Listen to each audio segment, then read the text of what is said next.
Mon 30e anniversaire était censé être discret. Je ne suis pas du genre à organiser ma propre fête ou à réclamer l'attention, mais je me disais qu'au moins mes parents feraient quelque chose de modeste, une attention particulière, un dîner, peut-être un gâteau, quelques mots gentils. C'est tout ce que j'espérais vraiment. Je m'appelle Connor. J'ai eu 30 ans en avril dernier.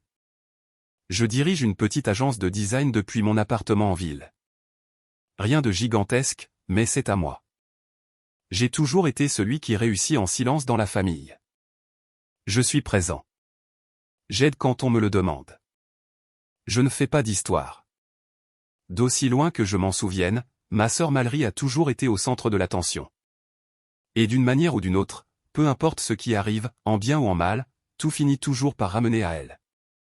Elle a 2 ans de moins que moi, est mariée, n'a pas d'emploi, possède 2 bulldogs français qu'elle traite comme des bambins, et une présence sur Instagram qui vous fait vous demander si tout cela est bien réel. Et mes parents boivent ses paroles. Chaque selfie, chaque publication de brunch, chaque anniversaire de chien qu'elle organise, ils adorent ça. Pour eux, elle est un rayon de soleil doré.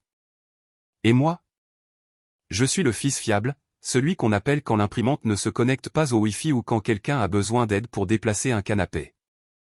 Alors, quand ma mère m'a appelé une semaine avant mon anniversaire pour me dire « Nous organisons un petit quelque chose pour tes 30 ans ». Rien de grand, juste la famille proche, j'ai pensé « D'accord, c'est vraiment gentil ». Je ne m'attendais pas à une fête, mais j'appréciais le geste. Elle m'a dit de passer samedi soir vers 18h. « Nous avons une surprise pour toi », a-t-elle ajouté, et j'ai même esquissé un petit sourire. Je me suis permis d'espérer. C'était peut-être idiot, mais je me disais que peut-être, il me voyait enfin. 30 ans, c'est une étape importante, n'est-ce pas? Peut-être l'avait-il remarqué. Quand je suis entré dans la maison, le salon était plein à craquer. Pas seulement mes parents et ma sœur, mais aussi ma tante et mon oncle, 2 cousins, et même mes grands-parents étaient là. Il y avait des ballons, des serpentins et une banderole indiquant « Félicitations » en lettres dorées. J'ai supposé que c'était pour mon anniversaire, bien que les mots « Joyeux anniversaire » soient manifestement absents. Pourtant, je n'y ai pas prêté attention. Ma mère m'a serré brièvement dans ses bras et a dit « Nous attendons juste que tout le monde s'installe. Ensuite, nous ferons la surprise. » Elle m'a fait un clin d'œil comme pour dire que ce serait génial. Les gens discutaient, sirotant des boissons. Mon père m'a tendu un verre de cidre pétillant. « Nous ne prenons pas de vin ce soir », a-t-il dit, étrangement précis, en me tapotant le dos. Grande soirée, hein. J'ai hoché la tête avec un sourire gêné. Ouais, j'imagine. Puis ma sœur est entrée, toute pomponnée. Elle portait cette robe blanche fluide, une fleur piquée derrière l'oreille comme si elle s'apprêtait à remonter une allée sur la plage. Tout le monde s'est tu à son entrée. J'ai remarqué qu'elle ne portait rien, pas de cadeau, même pas une carte. Elle m'a souri de toutes ses dents et a dit « Salut, le roi de la fête ». Elle m'a fait une bise en l'air et s'est assise sur le pouf comme si la pièce lui appartenait. C'est là que ma mère a frappé dans ses mains. D'accord, tout le monde, elle a fait signe de faire le silence. Nous avons une surprise très spéciale ce soir. Je restais là comme un idiot avec mon verre, m'attendant peut-être à un diaporama, ou à des discours humoristiques, ou à un gâteau en forme d'ordinateur à cause de mon travail. Quelque chose, n'importe quoi. Au lieu de cela, Mallory s'est levée et a posé ses mains de façon dramatique sur son ventre. Je suis enceinte. Allaitement. Cri de joie. Applaudissements. Quelqu'un a crié « Mon Dieu !» Ma grand-mère a eu les larmes aux yeux. Ma mère a couru pour l'enlacer en pleurant. Mon père a embrassé son front. Je suis resté planté là, tenant toujours mon verre, souriant toujours bêtement parce que je pensais que c'était peut-être une blague. Peut-être qu'ils allaient dire « On plaisante ». Maintenant, chantons joyeux anniversaire. Mais personne ne m'a regardé. Personne n'a dit un mot sur le fait que c'était ma journée. L'attention a convergé vers Mallory comme des abeilles sur un morceau de sucre. Ils l'ont bombardé de questions. C'est pour quand? Fille ou garçon? Avez-vous choisi des prénoms? Ma mère a commencé à planifier une baby shower à voix haute. Nous devrions faire un brunch. Peut-être dans ce petit café-jardin qu'elle adore. Qu'est-ce que tu en penses, ma chérie? Je me suis assis sur la coudoir du canapé. Mon oncle Marc m'a remarqué et a dit, grosse surprise, hein. J'ai hoché la tête. Il ne parlait même pas de la surprise pour moi, juste de l'annonce du bébé. J'attendais que quelqu'un, n'importe qui, déplace l'attention et dise, n'oublions pas que c'est aussi l'anniversaire de Connor. Mais ce n'est jamais venu. À un moment donné, je me suis levé pour aller aux toilettes juste pour respirer. Je me suis fixé dans le miroir et j'ai essayé de déterminer si j'exagérais. Je veux dire, une grossesse, c'est important. Je comprends. Mais n'aurait-il pas pu attendre, ou me le dire avant, ou au moins consacrer 5 minutes pour me célébrer? Quand je suis ressorti, ils installaient le gâteau. Pendant un instant, mon cœur a palpité. J'ai vu des bougies, mais j'ai regardé de plus près. Ce n'était pas un gâteau d'anniversaire. C'était un gâteau rectangulaire où il était écrit « Félicitations à la future maman » en glaçage rose. J'ai eu l'impression de recevoir une gifle. Personne n'a chanté « Joyeux anniversaire ». Personne ne m'a même proposé une part. Ils étaient trop occupés à prendre des photos de Mallory tenant le couteau, de Mallory souriant avec le gâteau, et de Mallory tenant une petite grenouillère que ma mère avait apparemment déjà achetée. C'est à ce moment-là que je me suis levé, j'ai pris ma veste et je suis parti. Personne ne m'a suivi, pas même mes parents, pas même Mallory. Je suis rentré chez moi vers 20 heures. Pas de SMS, pas d'appel, rien. Je me suis assis sur mon canapé et j'ai laissé le silence m'envelopper comme une couverture. J'ai pensé à envoyer un SMS à ma mère, un simple « ça m'a vraiment fait mal », mais je ne l'ai pas fait. Je ne voulais pas leur donner la satisfaction de s'expliquer ou de transformer cela en une réaction excessive de ma part. Au lieu de cela, j'ai ouvert mon ordinateur, je me suis connecté à mon tableau de bord de travail et j'ai regardé les chiffres. Mon entreprise avait atteint un palier important ce mois-là, notre meilleur résultat à ce jour, et personne dans ma famille ne savait même ce que je faisais. Ils ne me l'avaient jamais demandé. Cette nuit-là, je me suis commandé une pizza, j'ai allumé une bougie et j'ai regardé mon film préféré. Ce n'était pas grand-chose, mais c'était sincère. Et pour la première fois depuis longtemps, j'ai commencé à me dire qu'il était peut-être temps de prendre du recul. Peut-être était-il temps d'arrêter d'être présent pour des gens qui n'étaient pas présents pour moi. Le lendemain, ma mère a envoyé une photo sur la discussion de groupe familial. C'était Mallory tenant l'échographie avec la légende « Une nuit si magique », 2 cœurs. Je l'ai fixé longtemps. Puis j'ai mis la discussion en sourdine. Ce n'était que le début. Pendant les premiers jours après cet anniversaire, je suis resté silencieux. Je n'ai pas cherché à les joindre. Je n'ai pas répondu sur la discussion de groupe. Je n'ai même pas répondu quand mon père a appelé le dimanche matin avec un décontracté « Salut fiston, tout va bien ?» J'ai laissé sonner. Qu'est-ce que j'étais censé dire? Oui, je vais bien.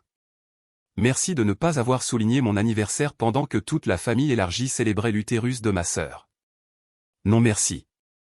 Je n'étais pas d'humeur pour une séance de manipulation déguisée en inquiétude. Le mercredi, j'ai reçu un SMS de Mallory. C'était juste une photo de petits chaussons de bébé à côté d'une grenouillère qui disait « Arrivé cet automne », suivi de 3 émojis cœur. Pas de « désolé d'avoir gâché ta journée », ni de « merci de ta compréhension ». Rien qui suggérait la moindre conscience au-delà de son propre bonheur. Je n'ai pas répondu. Et c'est peut-être là que le changement lent a commencé. J'ai toujours été le gars qui maintient la paix. Celui qui vient au dîner de famille, propose d'aider à nettoyer et se souvient des anniversaires même quand le mien est oublié. Mais cette semaine-là, j'ai senti quelque chose se briser. Pas d'une manière bruyante ou dramatique, mais d'une manière calme et permanente, comme une porte qui se ferme derrière vous et se verrouille d'elle-même. Le week-end suivant, j'ai reçu un appel de ma mère. Elle voulait savoir si je pouvais passer en coup de vent pour aider ton père à sortir la commode de la chambre d'amis. Mallory va commencer à installer la chambre du bébé. J'ai marqué une pause avant de répondre. J'avais des projets. Rien d'urgent, mais je m'étais réservé une journée calme avec un livre et sans aucune obligation. Pour une fois, je voulais m'y tenir. Désolé, ai-je dit, je ne peux pas ce week-end. Elle a gardé le silence un instant. Puis est venu ce petit rire teinté de culpabilité. Depuis quand es-tu trop occupé pour ta famille? Cela m'a piqué, mais je n'ai pas mordu à l'hameçon. Depuis que j'ai arrêté de prétendre que les choses ne m'affectent pas. Autre pause. Et qu'est-ce que c'est censé vouloir dire? Je pense que tu le sais. Connor, enfin. Mallory n'a pas voulu. Je dois y aller, maman. J'ai raccroché. À partir de là, la tension a couvé. Ce n'était pas une guerre ouverte, c'était plutôt comme un front froid s'installant sur chaque conversation. J'étais toujours invité aux événements et toujours présent dans les discussions de groupe, mais il y avait ce sentiment de distance, comme si je choisissais d'être difficile. Quelques semaines plus tard, ma cousine Riley s'est mariée. C'était une petite cérémonie, un mariage dans le jardin, et pour une fois, j'avais l'impression de pouvoir simplement exister sans que la hiérarchie familiale ne pèse sur moi. J'ai porté un costume bleu marine propre, apporté un cadeau attentionné, et j'ai même proposé d'aider à installer les chaises pliantes avant l'événement. Ça faisait du bien, comme si je pouvais être présent et être moi-même sans que tout ne se transforme en spectacle pour Mallory. Et puis elle est arrivée. Mallory s'est présentée dans une robe lilas vaporeuse, son ventre à peine visible, mais d'une manière ou d'une autre, elle était encore le centre de l'attention.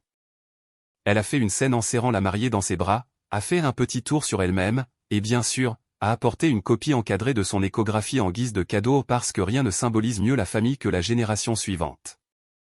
Tout le monde a roucoulé. Tout le monde a loué son éclat. Ma mère a chuchoté à ma tante assez fort pour que je l'entende, elle est tout simplement rayonnante, n'est-ce pas? Je n'arrive pas à croire avec quelle facilité elle gère sa grossesse. Je suis resté silencieux. Je suis resté assis. J'ai siroté mon soda au gingembre et j'ai essayé de ne pas lever les yeux au ciel. Plus tard dans la soirée, alors que nous nous tenions autour du brasero dans le jardin, mon père m'a coincé. Il avait une bière dans une main, l'autre posée sur mon épaule. « Tu es bien silencieux ces derniers temps, a-t-il dit. Juste occupé. Il a hoché la tête lentement, visiblement pas convaincu.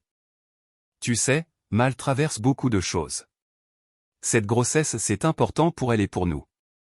Ouais, j'ai remarqué, ai-je dit, sans même essayer de cacher mon amertume. Sa main est retombée de mon épaule. Qu'est-ce qui t'arrive? Je me suis tourné vers lui. Tu veux vraiment savoir? Il a hoché la tête. D'accord. J'ai 30 ans. J'ai bâti une entreprise à partir de rien. Je paie mon propre loyer, mes propres impôts. Je ne vous ai jamais demandé un centime, ni à toi ni à maman. Et pour mon anniversaire, au lieu de simplement reconnaître tout cela, vous avez organisé une fête surprise pour Mallory. Il a ouvert la bouche, mais j'ai continué. Vous n'avez même pas chanté joyeux anniversaire. Vous n'avez même pas écrit une carte. J'étais assis là comme un idiot pendant que tout le monde l'applaudissait, et vous avez agi comme si c'était tout à fait normal. Il a cligné des yeux. Nous n'avons pas voulu. Je sais que vous n'avez pas voulu. C'est bien là le problème. Il a regardé ses chaussures. Connor, on t'aime. Alors prouve-le par tes actes. Je me suis éloigné avant qu'il ne puisse répondre. Quelques jours après le mariage, j'ai reçu un appel de ma tante Lorraine. C'est la seule de la famille qui m'ait toujours traité comme plus que l'ombre de Mallory. Elle me glissait de l'argent au lycée quand je ne pouvais pas me payer de livres, et elle venait à chaque exposition d'art ou galerie où je présentais mon travail, même quand personne d'autre ne venait. Et, a-t-elle dit, je voulais te parler de quelque chose, mais tu ne tiens pas ça de moi. C'est ainsi que j'ai su que ça allait être grave. Ta mère organise une fête de révélation du sexe pour Mallory le mois prochain. Un gros truc. Elle invite toute la famille. Elle en parlait à ma sœur, et apparemment, elle prévoit cela exactement pour le week-end de ton exposition en galerie. Je suis resté de marbre. Quoi? Elle a dit, et je cite, Connor ne m'en voudra pas. Son truc est toujours un peu informel de toute façon au point. C'était l'exposition pour laquelle je travaillais depuis des mois. J'avais réservé la salle, envoyé les invitations, et même engagé un violoncelliste local pour jouer une musique d'ambiance. Mon nom était imprimé sur les dépliants. Ce n'était pas juste mon truc. C'était à moi. Je n'ai rien dit, je l'ai juste remercié de m'avoir prévenu, j'ai raccroché et j'ai fixé mon téléphone comme s'il m'avait personnellement insulté. Le lendemain, l'annonce est tombée sur la discussion de groupe. Un graphique d'invitation rose pastel qui disait « Équipe fille ou équipe garçon ?» Rejoignez-nous pour le découvrir, avec la date la même que mon exposition soulignée en doré. Pas une seule mention du conflit. Pas même un Connor, est-ce que ça te convient? C'est à ce moment-là que quelque chose en moi est passé de la blessure à la froideur. Je n'ai pas répondu. Je n'ai pas discuté. J'ai juste fait une capture d'écran, je l'ai imprimée et je l'ai scotchée au-dessus de mon bureau en guise de rappel. Pas pour faire du mélodrame, pas par rancœur, juste pour me souvenir, d'arrêter de leur chercher des excuses, d'arrêter d'espérer qu'ils changent. Je me suis investi à fond dans mon exposition. J'ai redessiné le dépliant, doublé le marketing, et envoyé des invitations personnalisées à chaque client avec qui j'avais travaillé et à chaque ami qui m'avait soutenu. J'ai même engagé un photographe pour documenter l'événement. Pas pour eux, pour moi. Mallory n'a pas envoyé de SMS. Ma mère n'a pas posé de questions. Mon père n'en a pas parlé au détour d'une conversation. La semaine de l'événement, ma grand-mère a appelé. Elle a demandé si je serais fâché si elle manquait la galerie. Je veux vraiment venir, mon chéri, a-t-elle dit, sa voix douce et hésitante, mais ta mère a déjà réservé le jardin pour la révélation et payé le traiteur. Je ne savais pas que c'était le même jour. C'est d'accord, ai-je dit, et je le pensais vraiment. Merci d'avoir appelé. Personne d'autre ne l'a fait. Samedi est arrivé. La galerie a ouvert ses portes. Les gens sont venus, amis, clients, et même quelques inconnus qui avaient vu les dépliants au café.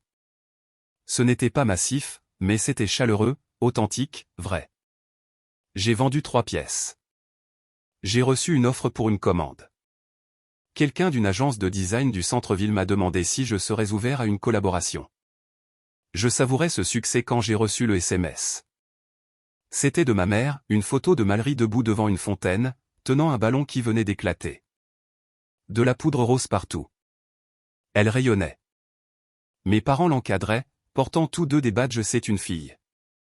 La légende disait, notre petite princesse arrive. 2 cœurs. Quelle journée parfaite. C'était tout. Pas un mot pour moi. Pas même la reconnaissance que j'avais fait quoi que ce soit, et encore moins qu'il l'avait manqué. J'ai fixé l'écran pendant un long moment. Pas en colère, pas dévasté, juste insensible. Ce soir-là, je me suis assis seul sur mon balcon avec un verre de vin, regardant les lumières scintiller sur la ville. Le monde continuait de tourner, indifférent et beau.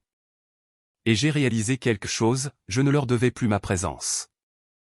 Je ne leur devais plus mes explications, ni ma tolérance, ni mon acceptation silencieuse d'être au second plan dans ma propre vie. J'avais toujours supposé que la famille signifiait obligation, mais peut-être que non. Peut-être que la famille, c'est simplement ceux qui se présentent et ceux qui remarquent quand vous n'êtes pas là. Et cette prise de conscience, ce n'était que le début de ce qui allait suivre. Je ne les ai pas coupés complètement, pas encore. J'ai juste disparu un peu. J'ai arrêté de répondre immédiatement. J'ai laissé passer les anniversaires sans envoyer de SMS. J'ai sauté quelques dîners du dimanche, invoquant le travail ou les embouteillages ou quelque chose d'assez vague pour ne pas prêter à discussion. Au début, je m'attendais à ce que quelqu'un s'en aperçoive. Je pensais que peut-être ma mère appellerait pour dire « Tu es distant. Est-ce que ça va ?» Mais personne ne l'a fait. Pas vraiment. Quelques semaines après l'exposition en galerie, j'ai reçu un SMS de mon père disant « Je pense à toi ». Il y avait un de ces oursons de dessin animé tenant un cœur. Je n'ai pas répondu. Il n'a jamais mentionné l'exposition, n'a jamais demandé comment ça s'était passé. Et ce silence en disait plus long que tout ce qu'il aurait pu taper. La vérité est que j'ai commencé à sombrer un peu après cela. Pas d'une manière dramatique comme au cinéma, juste lentement, silencieusement. Le genre de chute qui ne s'annonce pas. Ma motivation a chuté. J'ai arrêté de relancer mes clients. Certaines commandes que j'avais acceptées sont restées intactes pendant des jours. J'allais me coucher à 2h ou 3h du matin, non pas parce que je travaillais, mais parce que je défilais simplement sur mon écran, regardant des vidéos idiotes, laissant le temps s'écouler sans but. Il y a une nuit dont je me souviens très bien. J'avais un tableau à moitié fini sur le chevalet, quelque chose d'abstrait avec des tons chauds qui ne me semblaient plus justes. Je me tenais devant à 1h46 du matin, pinceau à la main, et soudain j'ai commencé à pleurer. Pas bruyamment, pas de façon dramatique, juste des larmes silencieuses qui sont venues de nulle part et ne voulaient pas s'arrêter. Je n'étais même pas sûr de la raison de mes pleurs. Ce n'était pas seulement l'anniversaire, pas seulement la galerie. C'était tout. Des années à être négligé, à essayer de rester doux dans une famille qui ne faisait de la place qu'à la personne la plus bruyante. Cette nuit-là, je n'ai pas fini le tableau. Je suis allé me coucher, encore en jean, et j'ai fixé le plafond pendant ce qui m'a semblé être des heures. Le fond du trou n'a pas été un moment unique, c'était l'accumulation de trop de petits moments, un client qui ne donnait plus de nouvelles pour un paiement, un vieil ami d'université publiant des photos de bébé avec une légende sur le fait de construire enfin quelque chose de significatif. Ma mère envoyant un save the date pour la baby shower de Mallory et l'envoyant par erreur à mon adresse professionnelle au lieu de mon adresse personnelle, avec une petite faute de frappe qui disait « Apportez votre amour pour notre enfant préféré ». C'était censé être une blague. Mais je ne l'ai pas ressenti comme tel. Je n'ai même pas répondu à l'invitation. J'ai commencé à dire non à tout, aux invitations, aux appels, aux opportunités. Pas par méchanceté, juste par épuisement. Un après-midi, j'ai reçu un email d'un designer d'intérieur local qui voulait collaborer sur le réaménagement d'un restaurant. Un gros travail, potentiellement des mois de boulot. J'ai fixé l'email pendant 1 heure avant de le supprimer. Même pas de l'archiver, juste de le supprimer. Je ne sais pas pourquoi. Je pense que j'avais peur de m'investir à nouveau. Peur que si je disais oui, je finirais seulement par me rappeler avec quelle facilité mes proches pouvaient ignorer tout ce que j'avais construit. Un matin de fin juin, j'ai trop dormi. Mon téléphone était déchargé. J'ai manqué un appel vidéo avec un client de 2 heures. Quand je me suis enfin réveillé, ma boîte de réception contenait 2 emails d'annulation, dont un avec pour objet « Nous ne donnerons pas suite ». Ce fut le moment décisif, pas l'anniversaire, pas l'invitation à la fête prénatale. Je me suis assis là, sur le bord de mon lit, le soleil frappant le sol à travers mes stores, et j'ai dit à haute voix, je ne peux plus continuer comme ça. Pas comme ça concernant l'entreprise ou la famille, juste tout l'ensemble. Le poids de prétendre que ça ne faisait pas mal. L'effort de rester petit pour que les autres puissent se sentir grands. Je me suis accordé un jour. Un jour pour me morfondre, pour pleurer, pour manger des céréales directement dans la boîte, et ne strictement rien faire. Et puis, le lendemain matin, je me suis levé à 6h45 et j'ai marché jusqu'au petit café du coin avec un bloc-notes et un stylo. C'est là que la reconstruction a commencé. J'ai écrit une phrase en haut de la page, « Qu'est-ce que je veux si personne ne regarde ?»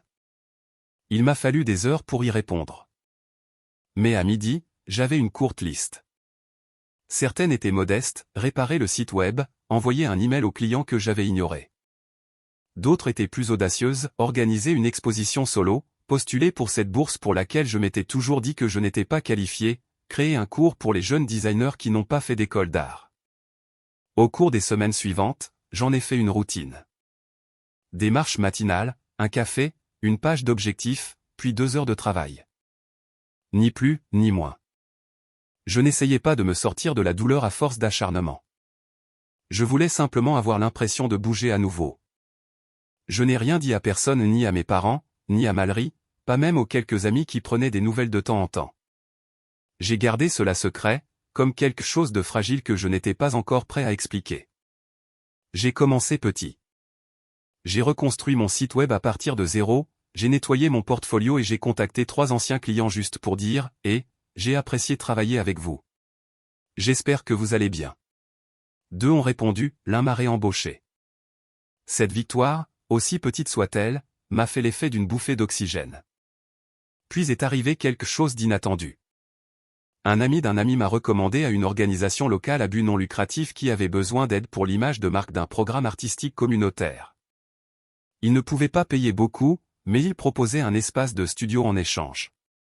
Un vrai espace, pas mon appartement, pas ma chambre, une pièce avec une vraie lumière, des murs propres et une porte qui fermait à clé. J'ai accepté.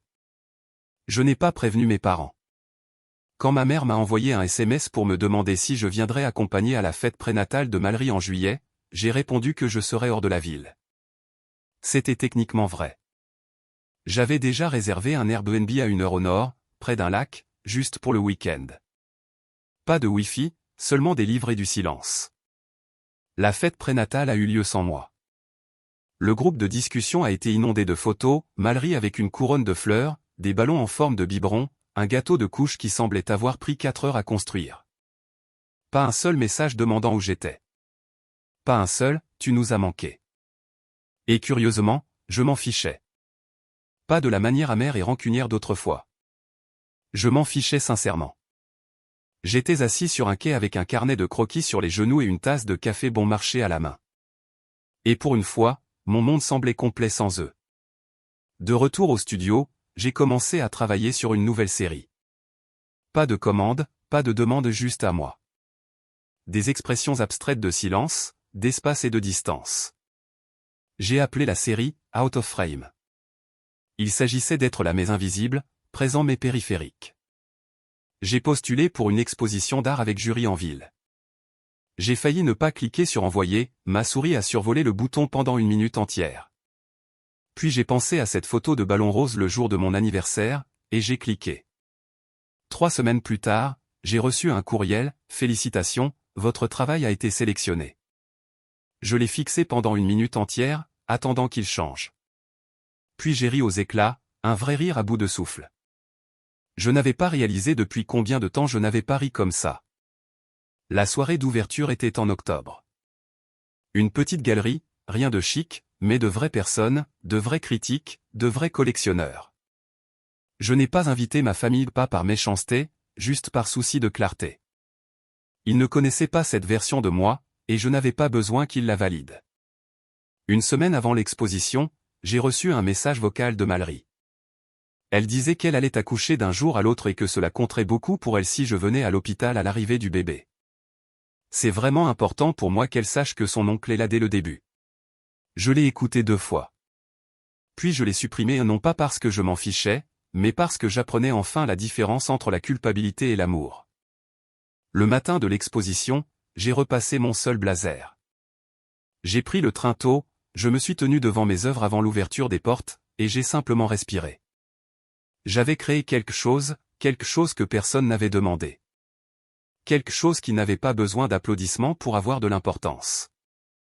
Et pour la première fois depuis des années, je me sentais bien d'être vu, peut-être même fier. Mais le vrai changement, ce qui est venu après, a commencé le lendemain. Et c'est là que tout a commencé à s'effilocher de leur côté. Quelque chose a changé après cette soirée à la galerie. Pas seulement dans ce que je ressentais, mais dans la façon dont les gens me traitaient. Des inconnus, des collègues, même des gens qui m'avaient à peine remarqué lors d'événements de réseautage auparavant prenaient maintenant le temps de discuter. Je ne courais plus après, j'attirais. La galerie a publié des photos de l'exposition.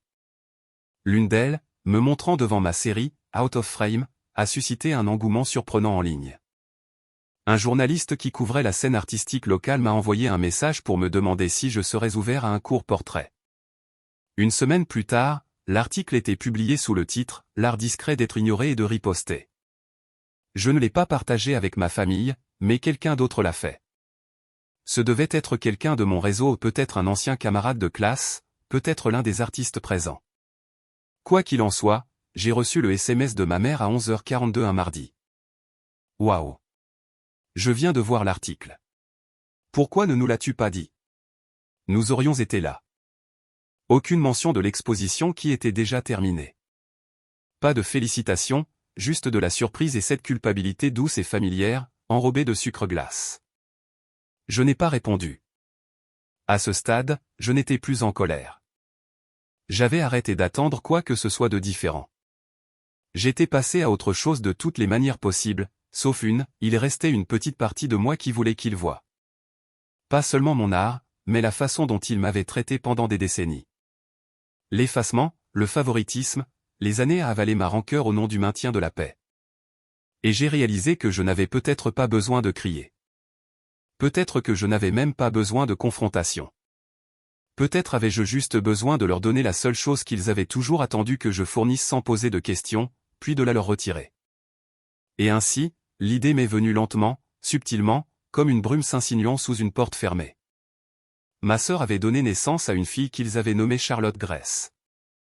Le groupe de discussion familiale a explosé de photos, Mallory sur son lit d'hôpital, cheveux bouclés, maquillage parfait, tenant un bébé emmailloté comme si elle posait pour un magazine. Mes parents debout de chaque côté, rayonnant de fierté. Je n'ai pas répondu.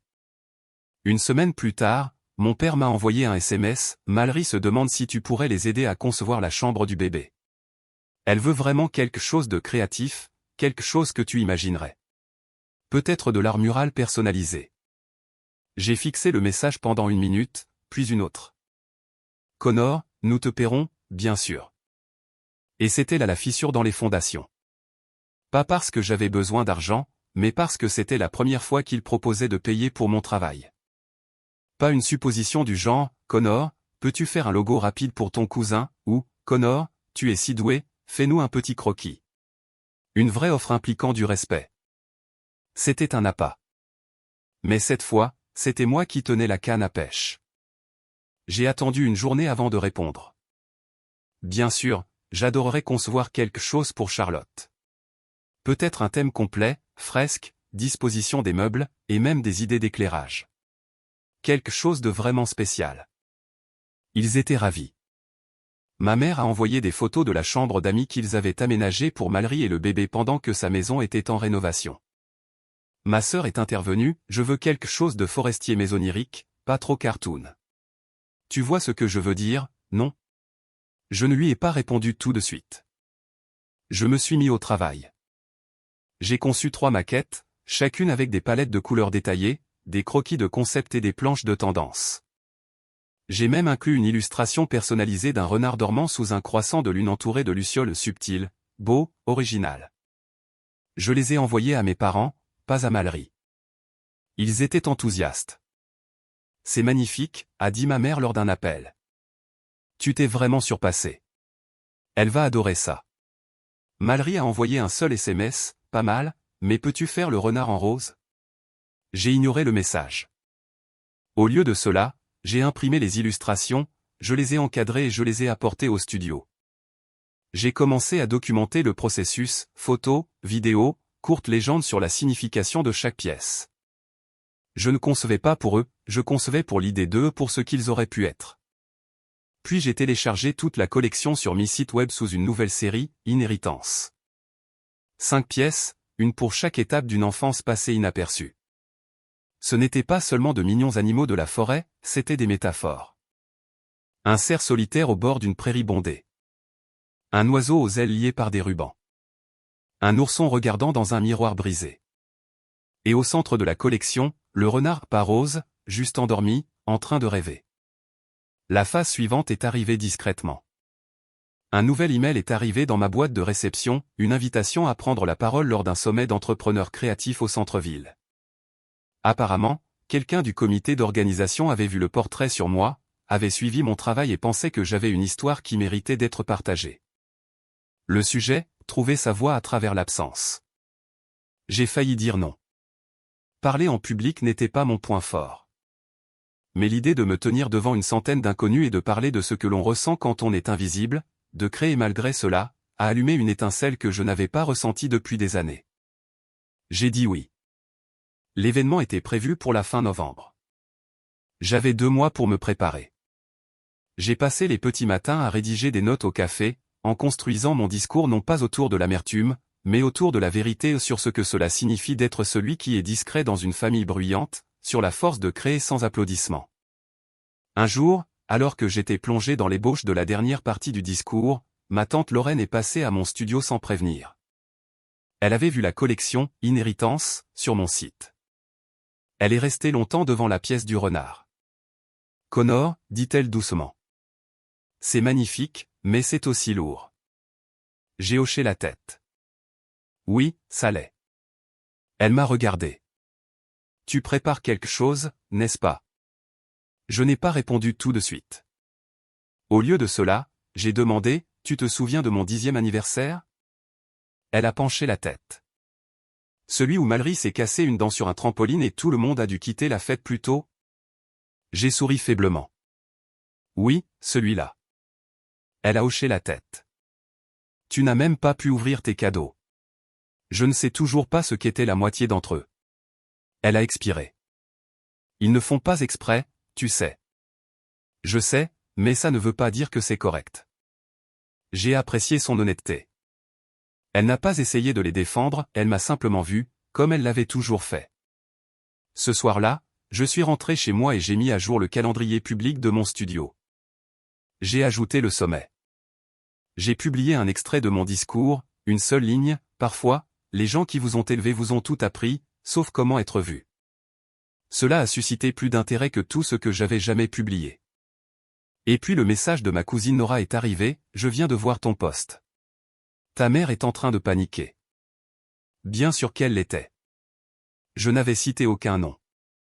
Je n'avais même fait aucune allusion spécifique, mais la culpabilité a dû faire ses propres calculs.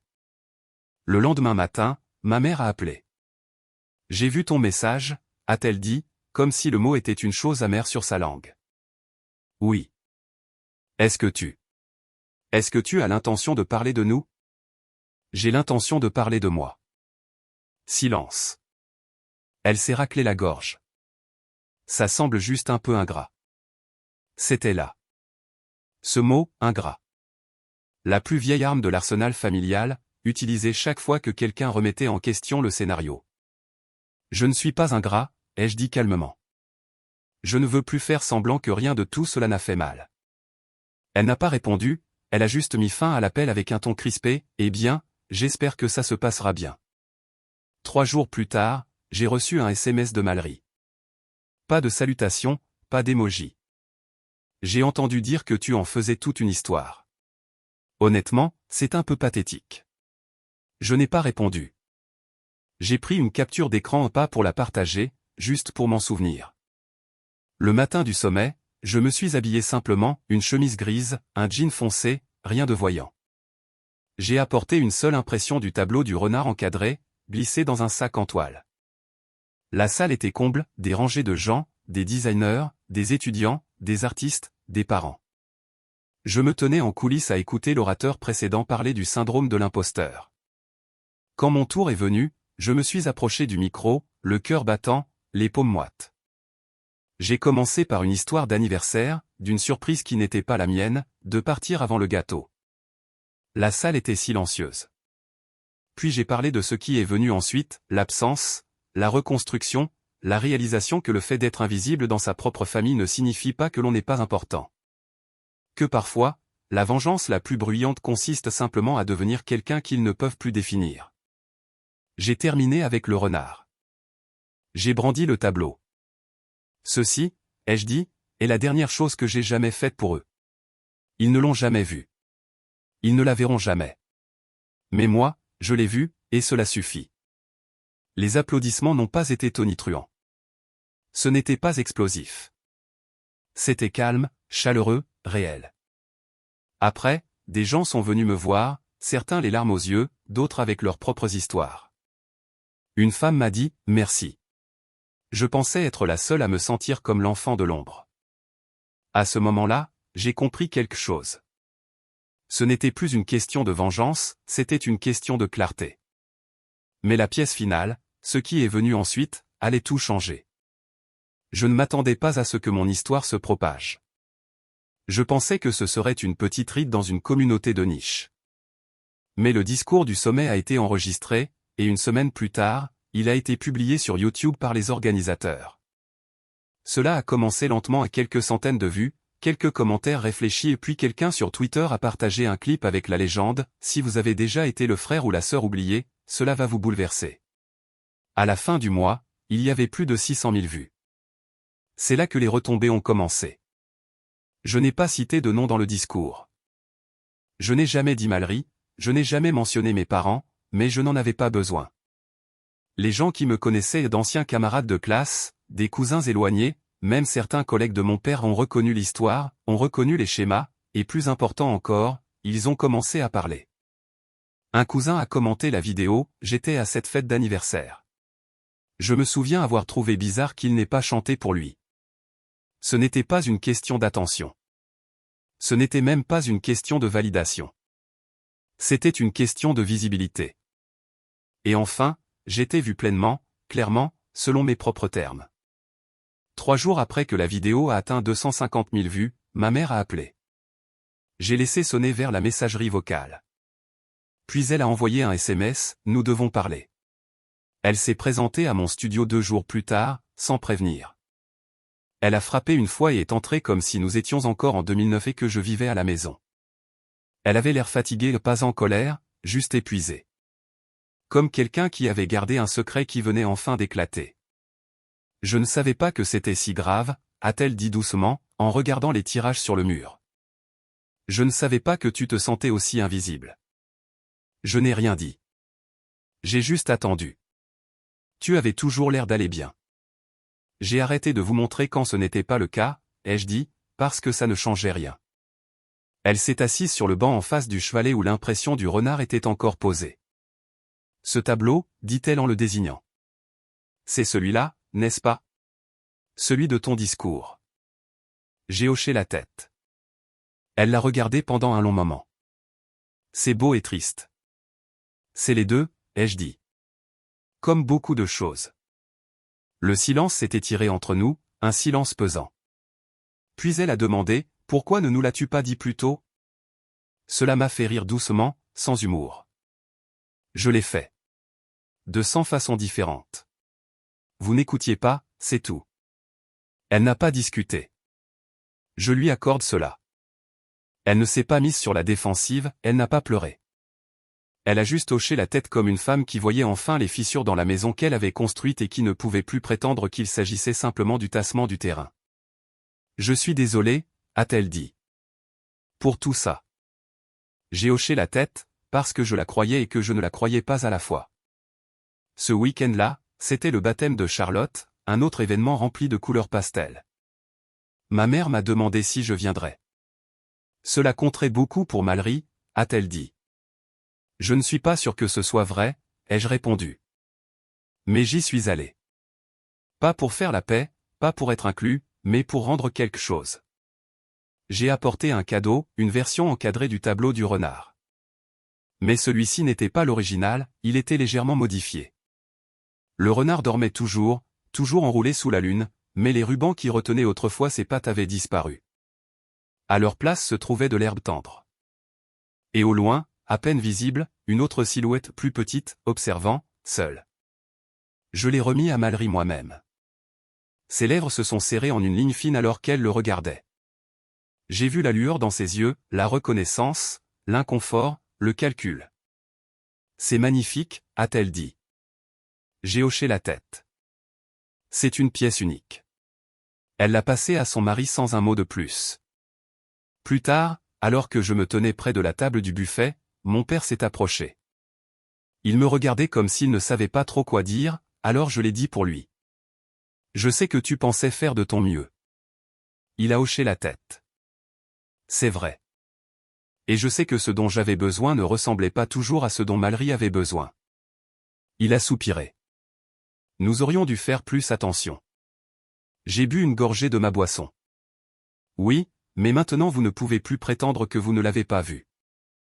Il n'a pas répondu, il a juste hoché la tête à nouveau, comme un homme qui a finalement réalisé que le silence ne vous absout pas, il ne fait que retarder l'échéance. Ce soir-là, je suis reparti avant le gâteau, mais cette fois par choix. Une semaine plus tard, j'ai reçu un appel d'une éditrice d'une petite maison d'édition. Elle avait vu la vidéo et lu mes essais en ligne. Elle voulait parler d'un livre quelque chose sur la créativité et le silence, sur le fait d'être le personnage de second plan dans sa propre histoire jusqu'au jour où l'on prend la plume. J'ai dit que j'y réfléchirais. Mais la vraie revanche n'était pas dans le discours, ni dans la peinture, ni dans les milliers de personnes qui suivaient maintenant mon travail. Elle était dans le changement de dynamique. Parce qu'après 30 ans à me plier pour m'intégrer dans une famille qui ne voyait qu'une seule forme, j'avais arrêté. Et ils l'ont remarqué.